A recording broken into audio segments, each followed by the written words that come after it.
Okay. Okay, and I'm gonna wait for Facebook Live to connect. It's taking its time. There we go, perfect. Okay. So thank you everyone for joining us this evening. It's a beautiful day in Florida for the two of you that are not here. My name is Liz Talbert. I'm from Midtown Reader, an independent bookstore in Tallahassee, Florida. And we are so glad to be hosting Kent Russell for the paperback release of his book, In the Land of Good Living, A Journey to the Heart of Florida. He's joined by his sister and fellow author, Karen Russell. Before I introduce our authors further, please note that we'll allow some time at the end of the discussion for questions from the audience. You can submit a question for Kent or Karen at any time during the event using the Q&A function at the bottom of your screen. If you would like to purchase any of their books, you can order them through us online at midtownreader.com, over the phone at 850-425-2665, or by stopping by our store in person. We offer in-store browsing Tuesday through Sunday and private browsing appointments on Monday afternoons. We also offer contactless pickup and $5 delivery anywhere in Tallahassee, and we are of course happy to ship books anywhere in the world. With that being said, it's my pleasure to introduce tonight's authors. Kent Russell's essays have appeared in The New Republic, Harper's Magazine, GQ, N+1, The Believer, and Grantland. He is the author of I Am Sorry to Think I Have Raised a Timid Son. He lives in Brooklyn, New York. And joining Kent tonight is Karen Russell. She won the 2012 and 2018 National Magazine Award for Fiction, and her first novel, Swamplandia, was a finalist for the Pulitzer Prize.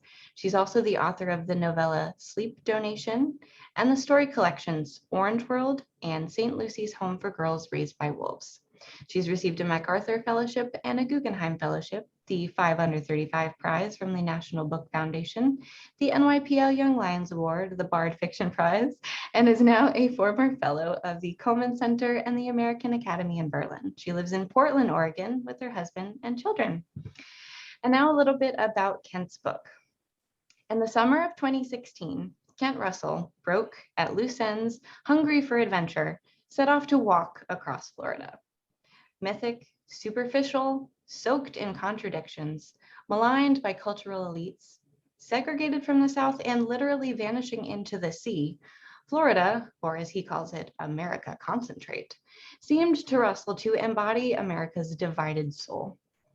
The narrative overflows with historical detail about how modern Florida came into being after World War II, and how it came to be a petri dish for life in an increasingly diverse new land of minority-majority cities and of unrivaled ethnic and religious variety. Russell has taken it all in with his incomparably focused lens and delivered a book that is both an inspired travelogue and a profound rumination on the nation's soul and his own.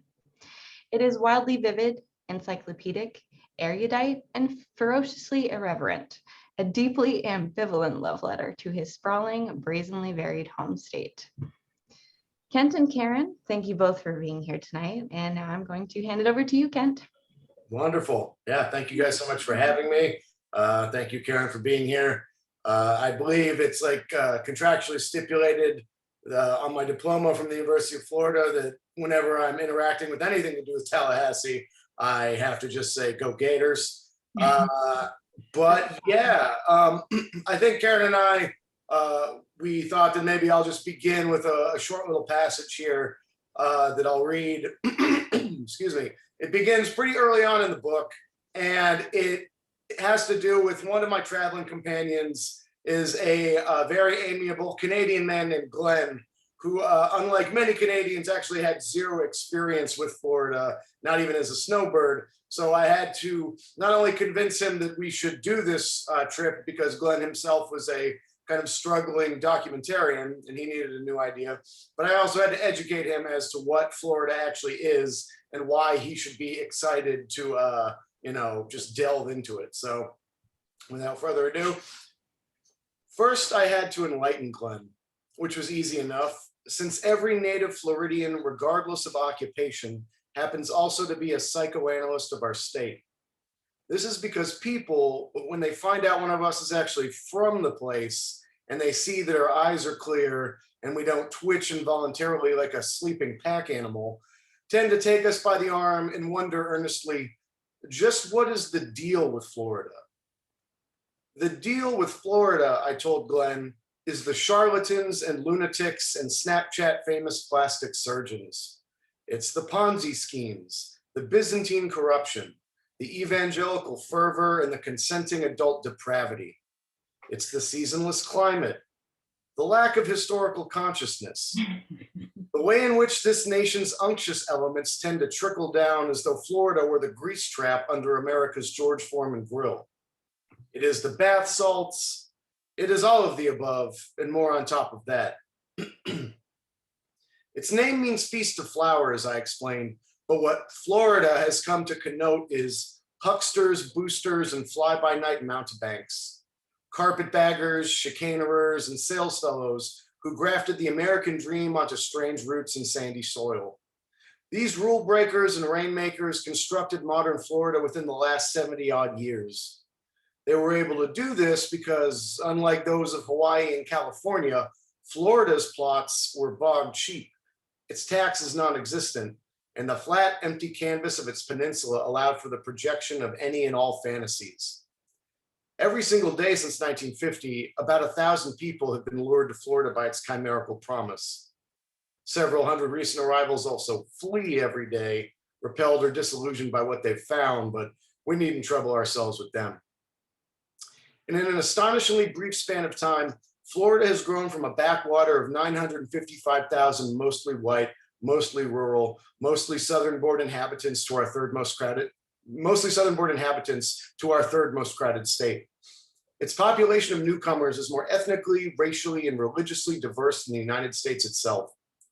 As a result, Florida is now the petri dish whence things like stand your ground laws, core curricula, and majority-minority city governments spring.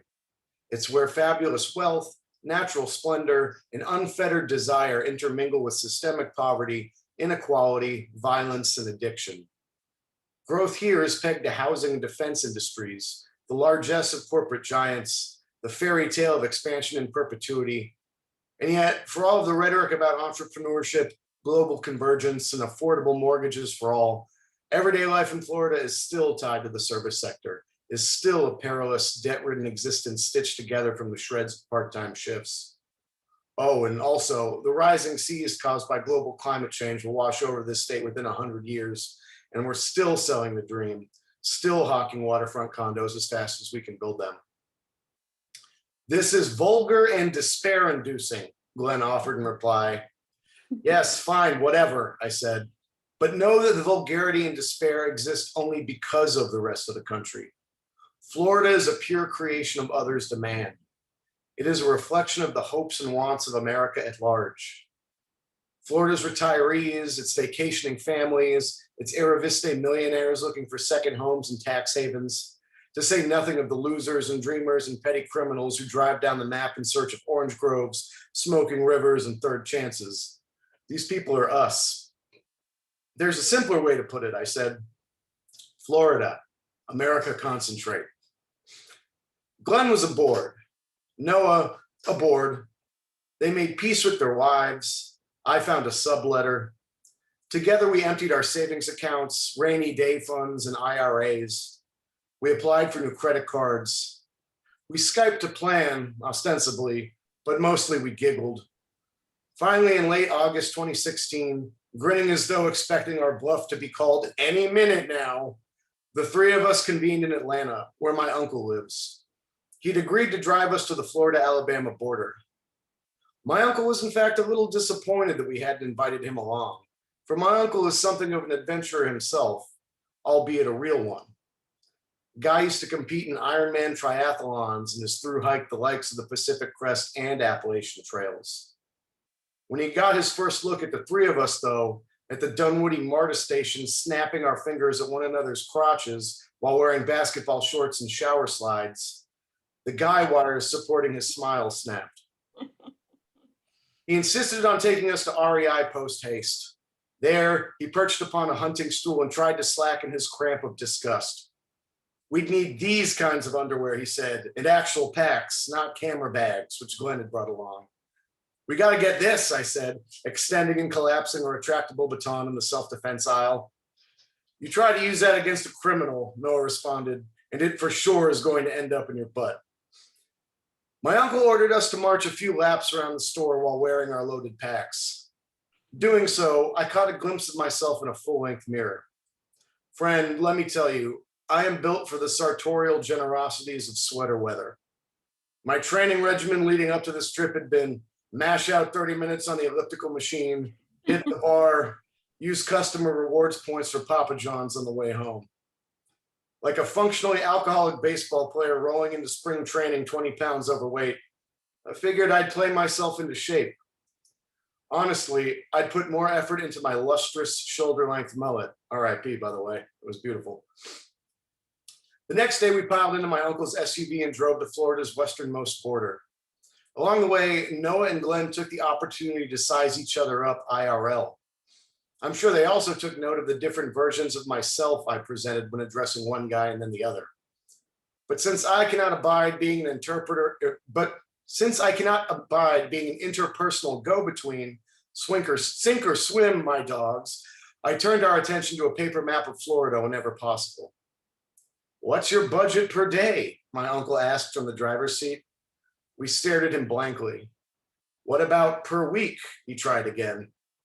Per month? We didn't have an answer for him.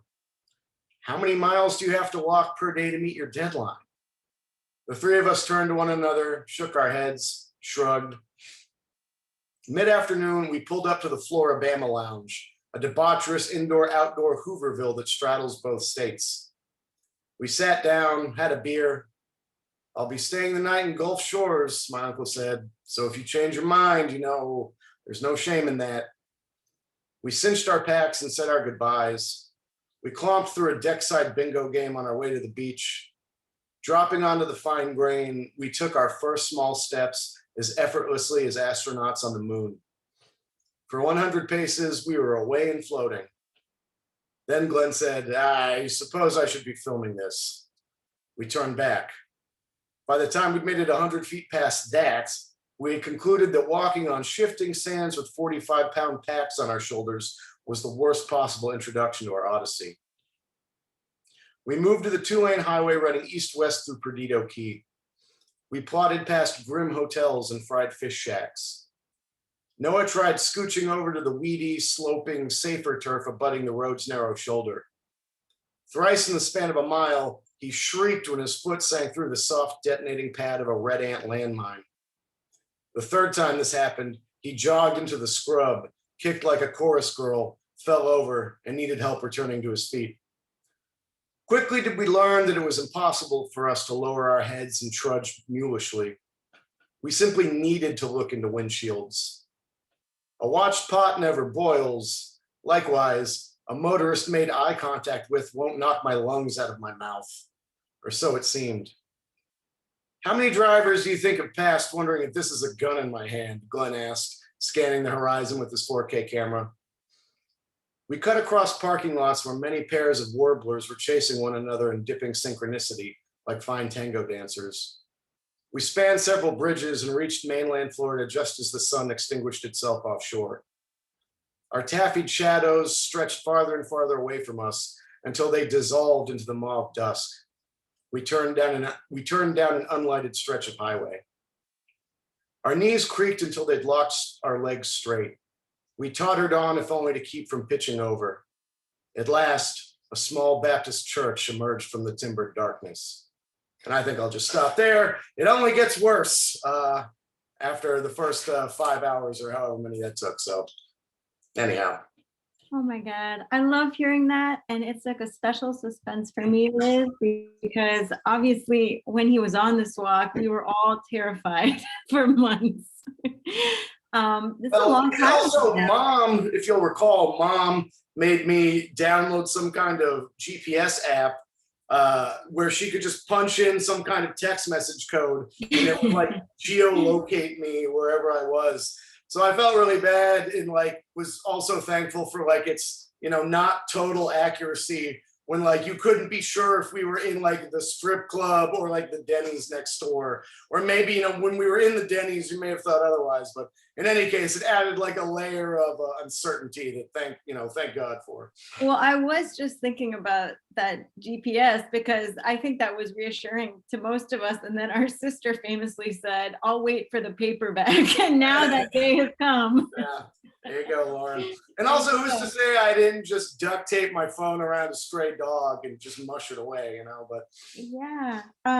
I mean, this walk was, I know exactly when it was because it was my first pregnancy, Liz. So I really wanted Kent to kind of be there. And that was the suspense for me also. It was sort of like, will he be hit by a truck, but also will he reach Miami in time to fly out to Portland? And yeah, I think we had some conversations where I said, could you just take a bus? It's such a long state. Like, yeah. But you didn't. I mean, Well, yeah.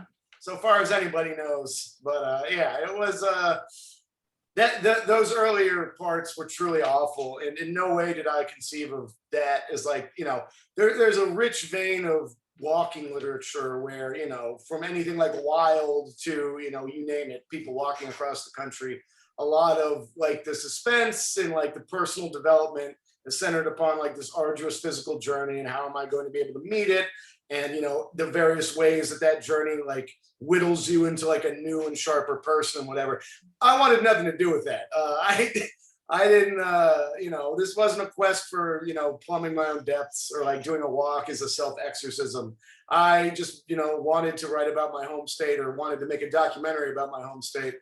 And so, yeah, I mean, it was truly, truly atrocious when we first began. Early on, I think if I recall, in Pensacola, maybe, I went to a Bass Pro Shops because my first pair of shoes just tore my feet apart. And I was like, well, what I need is actual walking shoes. And I got these atrocious gray, like German modernist shoes that, you know, I just like forced my feet into.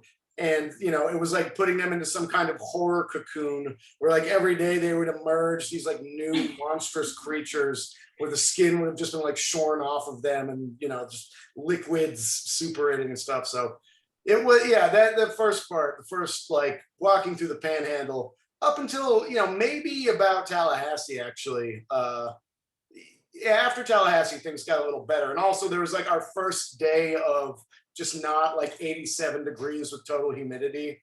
Yeah, once we got past Tallahassee, it was smoother sailing. But up until then, we really, or I should have thought more about it and explaining to my buddies how like the Panhandle, when we're just walking through like piney chutes and it's just the sun beating down on you and it's September, like not only is it just going to be like, you know, a tunnel for you to stare 1,000 yards down, but it's just going to be hot and miserable. And then the only time the walk will be good is like by the time we're finally ending in December, you know, when the weather just permits for it. But yeah, we didn't know that the very first kind of like month and a half would just be, oh God, like a crucible we had to pass through. But I do think as like a very powerful and concrete counterpoint to sort of the Fantasyland version of Florida, just reading Kent's grotesque poetry about his own feet. I mean, nothing made me feel like a future cadaver so powerfully as just reading about like the degradation of your feet as this journey continued. And you mentioned wanting to subvert a little bit sort of the genre of walking narratives, right? To sort of interrogate and challenge these. I think in a state like ours, there really are no stable epiphanies. You do sort of just, your foot goes right through that anthill as you described, you know, or the tides are always revising the coastlines. And it seems difficult for people to, for any of us, I mean, down there to apprehend sort of some of the consequences. You know, I was rereading this, Kent, and I loved this because I've been reading about sort of the Everglades and this new initiative, you know, under Biden to get more funding. This is Kent on nature. The weird dualistic tendency of ours, saying that this here is nature and that over there is an overgrown lot, I believe to be most misguided. It alienates us from our surrounds and obscures our origins as animals, as collections of cells. and toenails as interconnected creatures. There is no By problem. that point, I had lost all my toenails, so. Just that's cellular to right growth and decay. I mean, it's not a simple binary. But yeah, I think it, that to go with that, like it's in terms of like the genre, the walking genre going all the way back to, like the Romantics and even before them, like there's something about, I think Rebecca Solnit called it like, moving at the speed of thought or something like that. And it is like kind of perfectly suited for you to kind of use it as like a springboard to flights of fancy, like just as like a pure like nuts and bolts kind of craft way of looking at it. Like it really is perfect for just like essayistic digressions and things like that. But what I discovered while like doing it is like, especially when you're just walking along the roadside and, we had to walk against traffic just to be sure like we weren't about to die. And as I read, just making sure you're kind of like making eye contact with people and just always making sure that they see you and you see them. And, what you don't realize when you're in your car is those road shoulders are sloped a little bit.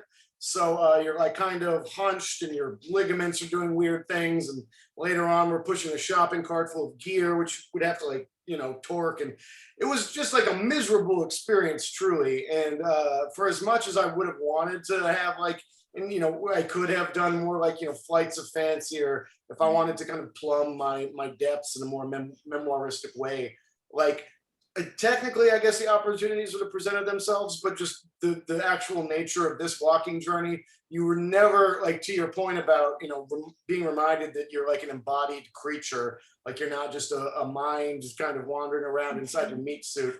Like I was just reminded basically in every moment of every day that like I'm tethered to this body, that like I'm not just spinning free of it, I think in a lot of walking narratives, there comes a point where like the author has these moments where like their kind of mastery of walking, of like, getting up the mountain and stuff like that, allows them to have this kind of like blissful, almost like nirvana state where they're free to contemplate the higher things. And that certainly never really happened for me, except for like in rare moments. So hopefully, I mean, I'm glad that got across in some parts. I hope it wasn't too grotesque, but yeah, there was very like, it kind of felt like the highest heights I could really achieve would be like a kid walking with a balloon in his hand, like a string balloon. I was just bouncing around up here, but not much higher than that because I had to make sure that another RV didn't veer off and come at us. So I love that though, because I think Florida, I mean, there's so many different Floridas in that long peninsula. So sort of getting to do these switchbacks, from blue to red, and also from like quote unquote wilderness, you really kind of push us to understand that there isn't some binary between civilization and wilderness, right? And Florida, is a place where that porosity is especially present to all of us, right? I mean, I know we've talked about that, Kent, like our house was like infested with, the outside and the inside yeah, really merge. And, you feel like if you leave your car in the parking lot for 45 minutes in some tremendous thunderstorm, you'll come back and it's full of, vines and lizards, like kudzu reclaiming things. You're never like, especially in South Florida, we were never allowed to like forget that we were part of that natural world. Like a sinkhole could just open up on your house, right? Like you were saying, yeah. In our house where we lived in Miami, if you turned the lights on in the like living room or whatever it was, and then you turn them off again, you would just see all these lizards and spiders and various things just kind of suckered onto it because we lived under like this very thick canopy of greenery and stuff. So yeah, it was not, I mean, to have like a, I guess some people may have like a more suburban understanding of like, they grew up on the outskirts of like a Midwestern city or something. Like South Florida made sure you realize that like, this place is ready to reclaim you in like your house and reclaim itself, and is possibly, in the act of reclaiming itself back under the water as we speak. But yeah, it's, and I think that that's also like just that continuous kind of transformation, the way that like this place isn't ever one thing for long, even if it's, one part's like decaying and the other part's being turned into like a new development or something like that. Like there's also like a Florida narrative, like our father has given it to us too, where, when he was growing up in Sarasota, it was a beautiful kind of like the last outpost of the Wiregrass South, where he could, go fishing everywhere and spear fishing and just ride his bike into, like just palmy, whatever. And how like he wishes that we could have known it that way, back when it was still like this kind of wilderness in a way. But I feel like to try to capture any aspect of either like the natural of Florida or like the historical process of Florida is in some ways to kind of miss the point, because it is like this, it's existing in this, future continuous tense, where like that's part of the appeal of Florida, is that like it can always, it will be something, like whatever you may be dreaming about or hoping for it, like it can still be this. And in a lot of ways, like that may just be a fool's errand. Like, for Spaniards, they thought it will be like their their big golden get rich quick scheme or whatever. And I think it's oh man, I can't remember the historian's name right now, but the author of Finding Florida, I believe it is, writes that like that is the one kind of through line throughout Florida history, is the way that Florida entices all these various groups of people, be they Spaniards or retirees or, Walt Disney or all the various people who have tried to fill in the Everglades. It entices you with these kinds of, tremendous dreams of what it could be. And then it just takes you and your capital and your dreams and like sinks it into the swamp while like beckoning still more people. And I think there's more than a little truth to that. So. I love that, Ken. It's interesting because, in this T.D. book, Allman, that's who it was. T.D. Allman. Shout out to T.D. Allman. I just read a great book by Les Standiford, who's another Florida author, about the history of the circus, which has like a particularly hilarious and terrifying chapter in Florida. Just speaking of where our dad grew up in Sarasota, which is near where the Ringling Brothers Circus wintered. And I was thinking about your book in relation to the circus a little bit, because you made this decision to construct it in a really, like the ante is very clear and it's there from the beginning, right? Where you're inviting the reader to go on this journey while you're also saying with like a hustler's wink, like I'm going to distort the truth in some places to get at a larger truth about, and I thought that was a really interesting choice, right? It's not really presenting as sort of an earnest, and that feels subversive to me too in a really productive way. Well, I mean, yeah, you can like, I do a lot of like, I guess what you could be considered like travel writing and whatever, kind of like reportage of going places and going along in places and, writing about them. And I've always been kind of interested with the idea that, on certain kinds of, like historians of fiction or, just various kind of like narratologists and stuff have made the point that like really you can consider like all writing travel writing in a way, just simply in that it's like a consciousness, like moving past things or, experiencing like the world in like a, one event after another coming at it. And in even not even to that kind of like pretentious and, abstruse way of looking at it, there's also simply the fact that like any travel writer, isn't necessarily creating like a kind of small fiction by like, again, not to sound too pretentious, but just like choosing what to present, what to leave out, what that person's kind of general impression or thrust that they're hoping to get at, like how can they take the actual events that happened and kind of, sometimes maybe take them out of chronology, sometimes maybe playing up the importance or playing up how they responded and so anyway, the long story short is like, yeah, I was interested in that idea simply because of like that again, that kind of like genre, that kind of writing. I wanted to think about like, how do you, like when we get down to like brass tacks about this kind of writing, like what are you actually doing? And, I felt like it was a perfect kind of vehicle to talk about Florida, not simply like a Lawton Chiles-esque walk across and down, but also to talk about, kind of what I was mentioning just before, this kind of like huckster's nature that's almost like built into the soil here, where, it's kind of all about convincing people to come, to bring their capital, to bring their retirement savings, to bring their dreams. You can live on waterfront property for $10 a month if you just start investing now, like whatever, like this way of kind of not praying, but kind of playing up expectation for both your gain and for like the ostensible happiness of the other person.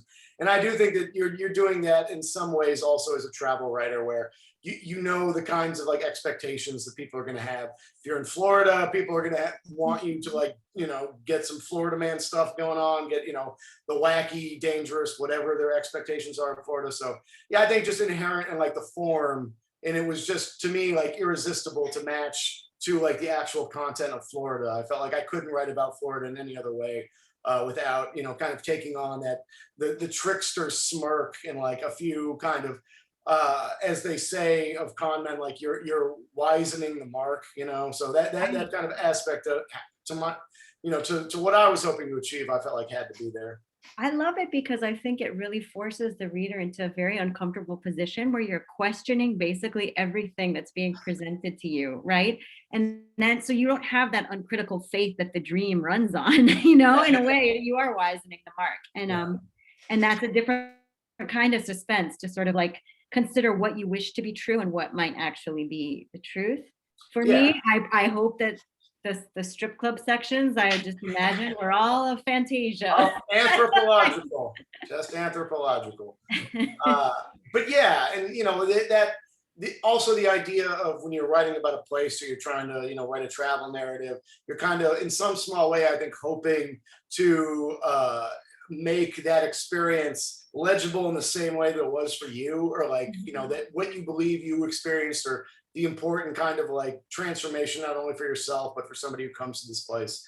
Like, yeah, I was hoping to kind of, in some small way, make a document that could kind of function as like the experience that so many people have had coming to Florida, where, you're kind of enticed with all these kinds of wild promises and visions of Eden on earth and all the rest of it.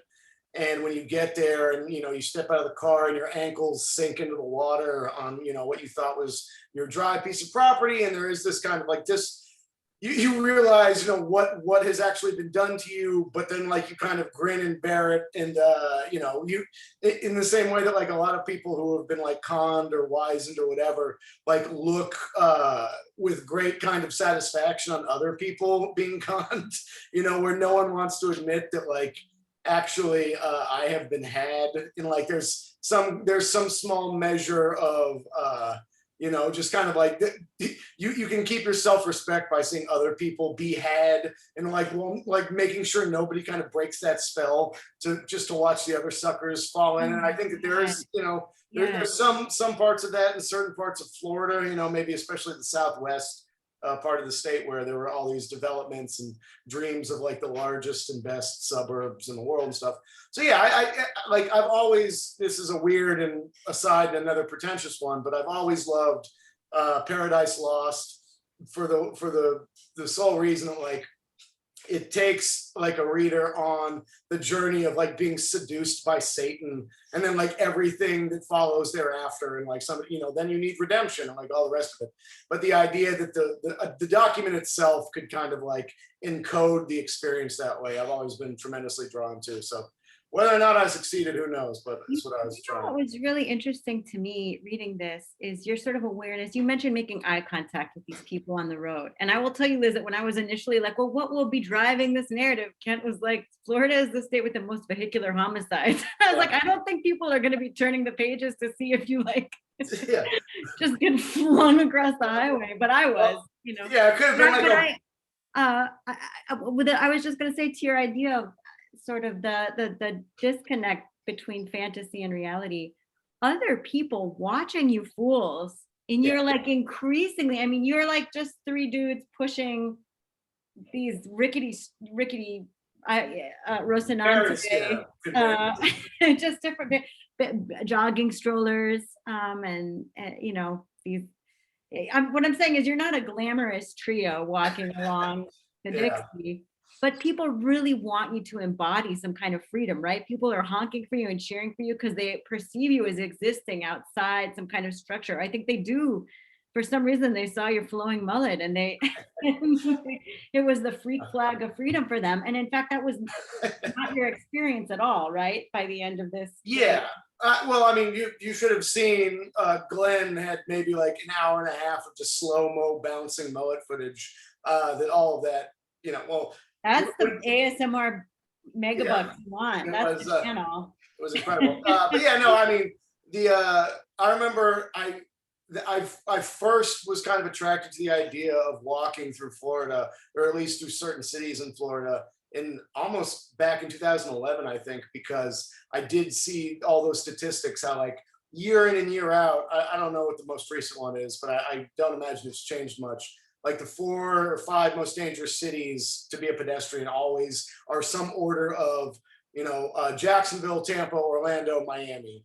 And so, that was like the first thing that got me thinking about it was like that, the terrible, terrible danger. And also just how, even when we were children and you would just see somebody walking along the side of the road in Miami, let's say, like, I don't know about you, but my mind immediately was like, what terrible misfortune has befallen you? Like, Yeah. why are you trudging alongside? You never like you're probably walking because you want to be. It's like, Yeah, no, yeah. But Yeah. yeah, to your actual question about like, we tended, I think, to get 2 kinds of responses where, yeah, it was people, like half of the people I think projected onto us, like somehow they like read the grammar of what was happening there, as weird as it was, as like our pilfered motel towels, like, were down our backs to keep the sun off of us, and just sweat, and I'm going to go ahead and apologize for sweating openly now. It's 86 degrees in Brooklyn. I'm dying. But, we look terrible. We're pushing like baby strollers. We're drinking like evaporation fogged bottles of Gatorade that we filled up with like spigot water. But at the same time, like, I guess like whatever like sign we comprised as a trio, like people were able to interpret it as like, well, there's no responsibility for anybody here. Like these people have just like untethered themselves from like the norming world of jobs and spouses and children and all the rest of it. And they're doing it in like in a more authentic or like a more like exciting or like, Kane from Kung Fu kind of way, where they're just like hitting the dusty trail instead of piling into the RV or something like that. So I think we were kind of like a visual receptacle for a lot of people's like dreams for themselves, where like was it that they could just like drop everything at once and like hit the road and experience like pure American freedom, which is like supposed to be experienced on like the open road, right? And then like the other half of the people just thought we were schmucks and just like a true physical embodiment of all like the worst man babyish aspects of all present American culture. So really, I mean, it could go either way, and I felt sympathy for both sides and the various ways that they would communicate this feeling to us. Either they'd like be leaning out of the window cheering, or they'd just be screaming horrible things at us. So we were never certain what kind of reaction we would get, but it tended to fall into 1 or 2 camps. And yeah, but by the end of it, I mean, there was like the sense, I guess by the end of it, it wasn't so much that like, oh man, we would miss the freedom of the road, but there was something to be said for like having like a like actual goal, like a literal geographic goal that you were working every day towards. And like as you got closer and closer to that goal, it dawned on you that like you'd be once again thrust back into the world where like that is no longer the case. And so there was a little bit of trepidation about that. But yeah, like I didn't necessarily feel like I was like super free and easy along that roadside. Like I did, I mean, with the benefit of hindsight now, in the same way that like anything that is grueling in the moment, but you survive, winds up like looking a lot better in hindsight. Like, yeah, I do look upon it with like a certain kind of nostalgia that, even though I recognize is in a lot of ways probably not real, like, this nostalgia is absurd.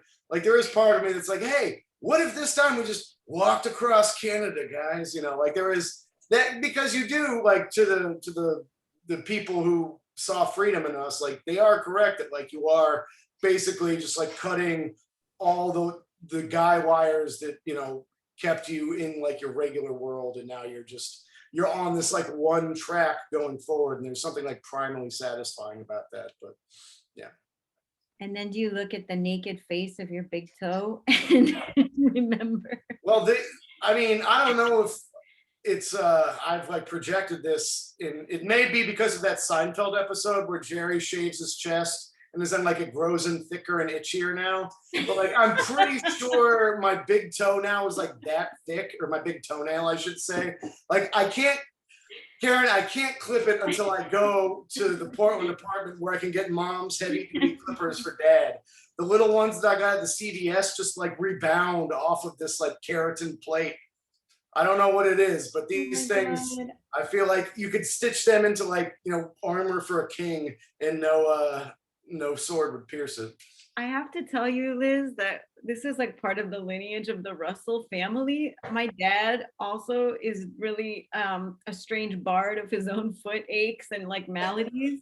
And we once went to like a Ripley's Believe It or Not, and I couldn't find him. And I turned the corner and he had taken off his shoe to show a small horrified child in a sort of like, you think that's bad? Check this out for totally free. He's become the exhibit. So that's our that's our special coat of arms, maybe. Yeah. You know, you mentioned Florida Man. Can I ask really, really quickly, because I don't want to go on and on, but I find this a little bit difficult writing about Florida. You know, you want to be honest about the genuine mystery and strangeness of the place, and also like the delusive fictions that get peddled there. But I find, you know, people's ideas of Florida can feel really reductive. And like, you know, I think you do such a great job in this book of sort of reckoning with how the rest of the world, you know, how Florida exists in sort of the American imagination, and deepening some of those stereotypes, right? Because sometimes there is like a grain of truth, right? You know, or you can source kind of, as you say, like, well, here's this meme. Why are we drawn to it? You know, and what is it maybe concealing from view? And I wondered if that was a challenge about writing this book, sort of being aware of the stereotypes, not wanting to fall into that trope of the, as you put it, the confidence artist come Quixote. Well, also kind of, you know, like it seems like a little bit of a dance, right? Because that's sort of the pleasure of the book too. Certainly. I mean, like it was a couple things, I think, like going back to that idea that, you know, you want to fulfill expectations, and you know, Yeah. for better or worse, I'm always like very cognizant of like wanting to be entertaining and wanting to like, you know, either attempt to be funny or to like move at a very quick pace and just keep things, you know, fun and entertaining. And like, you know, you again, like a story about Florida, especially like Florida on like the gritty granular level, like, you know, the people are going to expect that kind of like Florida man zaniness. But at the same time, you know, similar to the ways that like maybe I want to like, if not deconstruct, then at least like point out like, you know, the both the appeals and the pitfalls of like a walking genre or something like that, like, or the same way that like people want to scoff at Florida and write it off and make it a punchline, when in fact like Florida is more American than like America itself, basically, you know. Similar with Florida Man wanting to, you know, be like, yeah, you everybody thought that this was like a funny goof on Florida, when in fact like all Florida Man is like taking like American Dreamer Man to his logical conclusion, you know. Like it's taking like wannabe Horatio Alger to like dropping him off in like you know, Delray Beach and just giving him like a pair of cutoffs and maybe like a little bit of meth and like seeing where he goes from there, you know. Like it's the same kind of animating principles of, you know, finding one's you know, paradise, or finding one's riches, or, you know, just figuring out who one is. And like, yeah, like I wanted Florida Man to be in there, obviously, and I wanted to take up certain aspects of that. And not only, you know, in those kinds of like formal ways that I just described, but also like truly, you know, like as was mentioned earlier, like neither of us live in the state anymore. I miss it very much. I do feel in some sense like a weird like emigre. And like there was that sense when I was back in Florida where like with each breath I was taking, I felt like more and more connected to the state again. You know, I lived there for like the first 22 years of my life, and then when I went back there, I was what, like, oh God, how old was I? 30? I don't know, 29. And like it did feel like I was, you know, when you release a fish back into the water and it just like immediately starts swimming away. is how I felt then, or, increasingly felt. So there was, like it was a not disingenuous, like Right. personal kind of growth thing where like, Coming, I yeah. did, yeah. And the further we walked, it was also like, hey, realizing like, the least Floridian way to do this narrative, like, we're filming the entire way. We're attempting to make a documentary, which, in the book kind of gives rise to a lot of us thinking about this kind of thing. But it's like the least Floridian way to do this is to do it straight, to actually like, earnestly and genuinely be like, oh man, we're like walking 1,200 miles along the roadside. Like, no, like let's, with the miracle of film, we can just stage it so it looks like we did that, and like, what would be more Floridian than that, et cetera, et cetera. So like the longer I was in Florida, the more it felt as though like those ideas were just like being sung to me, through the ground itself, through the insects and what have you. So yeah, the Florida Man stuff was like both born out of like a little petulant, like, and I mean, I know that you've felt something similar, maybe not to the petulant degree of me, but like Florida has always, or not always, but until the very recent past, has mostly been defined by people from the outside, or been defined by, people who came from elsewhere to like, write about it or create television shows or movies about it or something like that. So a lot of the desire in like wanting to write about this all the way back in like 2011, like I was saying, was wanting to, have somebody from Florida kind of self-define. And, Europe Swamplandia was of course a huge inspiration, and just all the various other Floridian authors that are, there's like a Floridian author renaissance going on now. And, it just felt like important to begin to kind of self-define from within the state. Mhm. Yeah, I can, and that's how I received this book, as like a total love letter. Um, and with the eyes of love, like a very honest reckoning.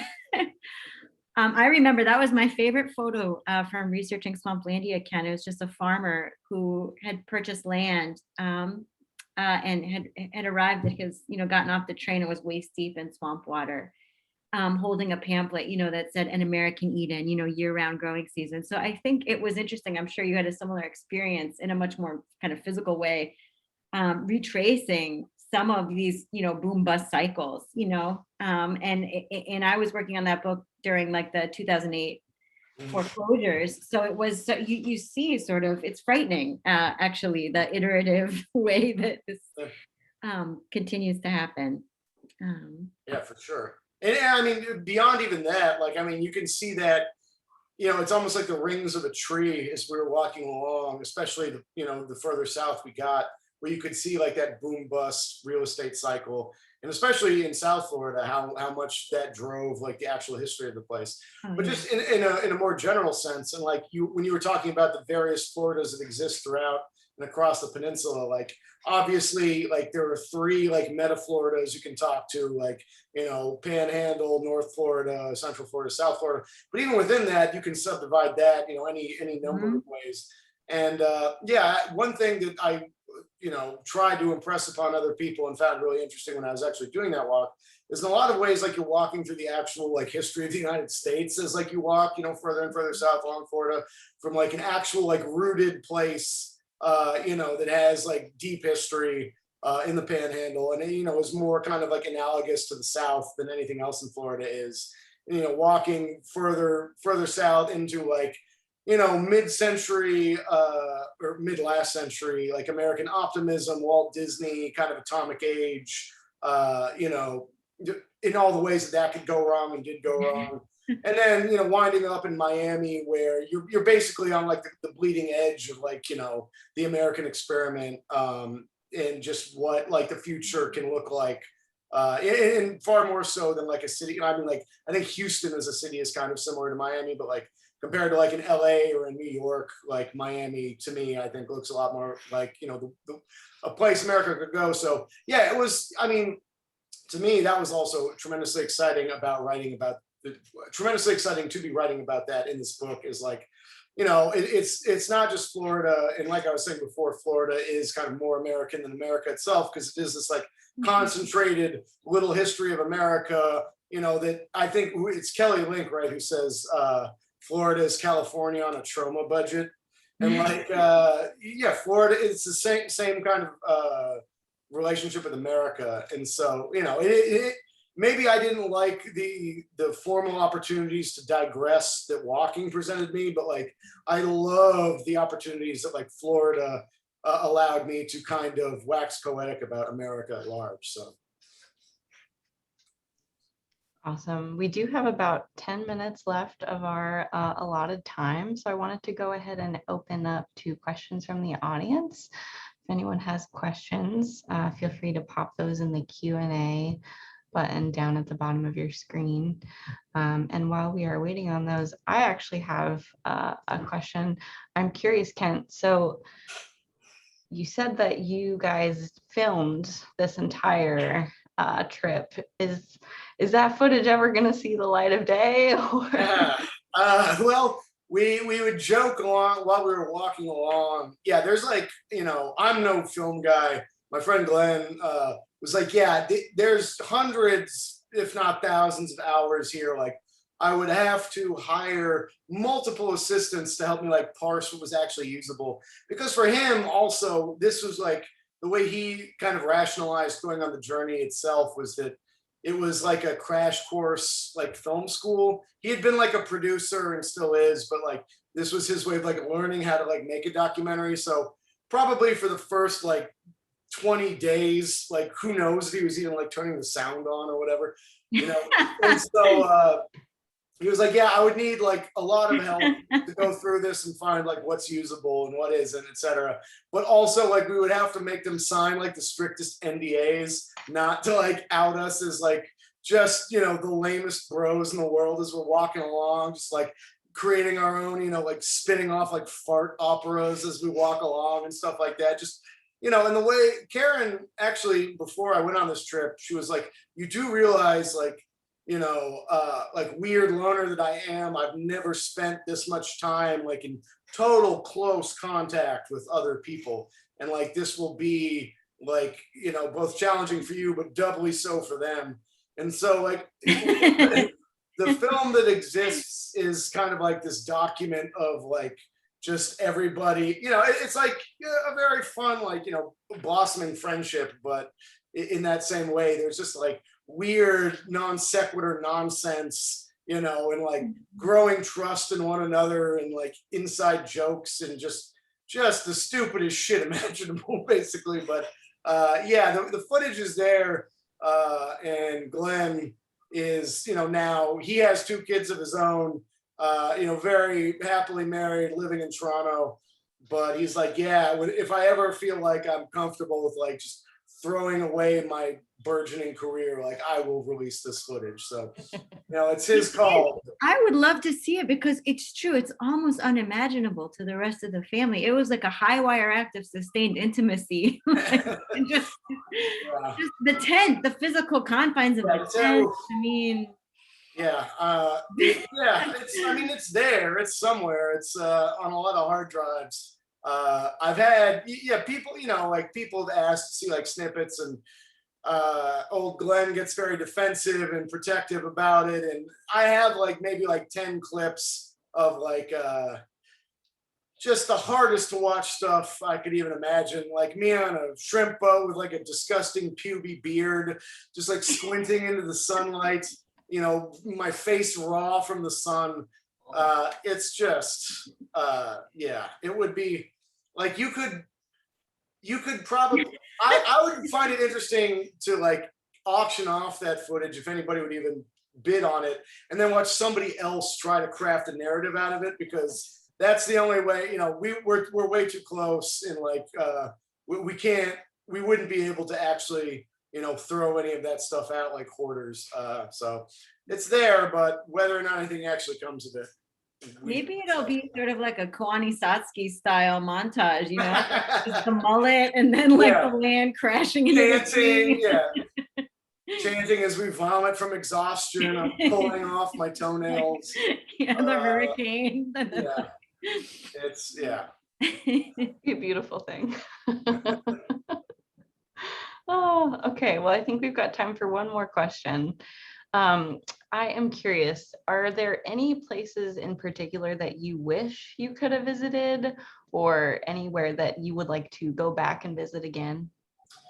Yeah, that's a really good question. The one place that we had in mind, and like, when we tried to map out where we were going to go, because we basically just kind of shot across the panhandle, and then the plan was to hit Jacksonville and kind of, go south from there. And that was right when Hurricane Matthew back in 2016 was threatening, the entire East Coast from St. Augustine up. And so, having been to Jacksonville several times, I'm not sad that I didn't get to go to Jacksonville. No offense, Jacksonville, but like that. I do feel like not having Jacksonville in the narrative somehow makes it less complete. So, like the weird completist in me is upset about that. But I mean, I think just in general, the simple logistics of the trip, and this is true especially for Glenn who's trying to film, like the logistics of trying to walk from place to place and then really only getting a couple days in each big place because, guys have jobs to get back to and, whatever else. So really trying to just line up interviews and people and like whatever else just became truly difficult. So, I mean, one of the things we joked about, and this goes back to what I was saying about how, we could easily fake the walking aspect if we really wanted to.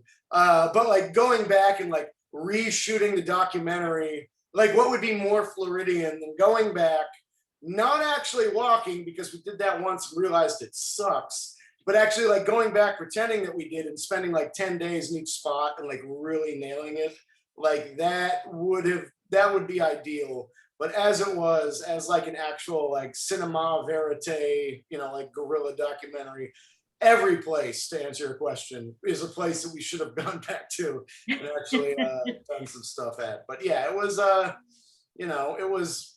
it was as an experience. It's something that now, like, regardless of if I ever wrote about it or if we ever filmed anything or anything else, like, yeah, it's the experience itself I would have never traded for anything, and it's I'll take it to my grave, and it only deepened my love for Florida and her peoples and everything else. I mean, actually, a friend of mine, shout out to Patrick, just found out he just applied to the FBI and now discovered he's going to be an FBI agent in Miami.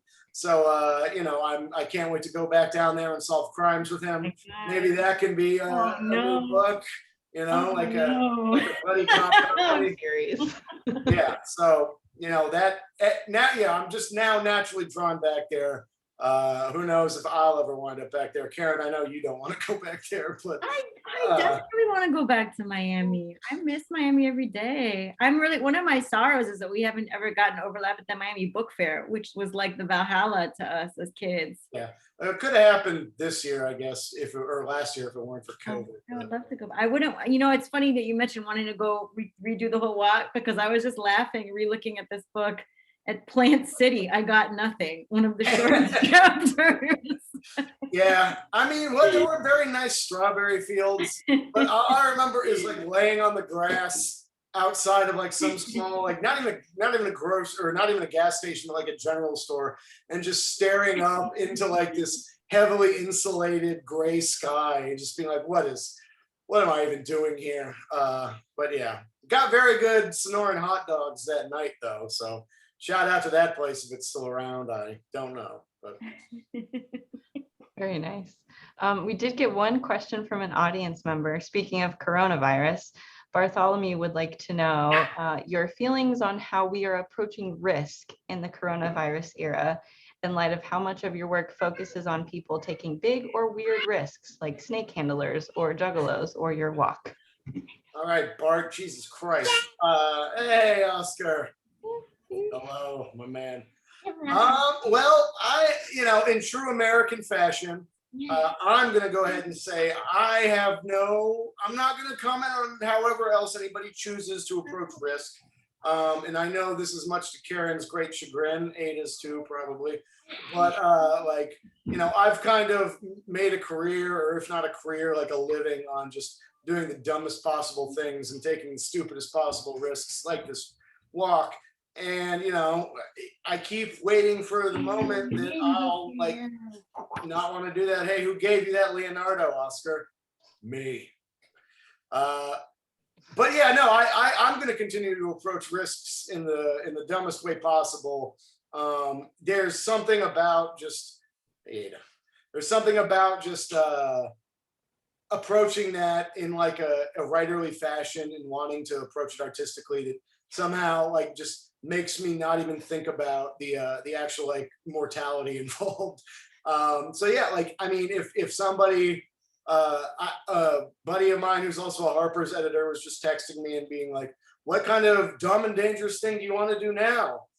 You know, they had wanted me to go down into the only remaining sea lab in the world, which is off of the Keys in Florida. It's about like 90 feet down in the sea. And I was like, yeah, I'll do that. I don't care. I don't know how to dive, but I'll do that.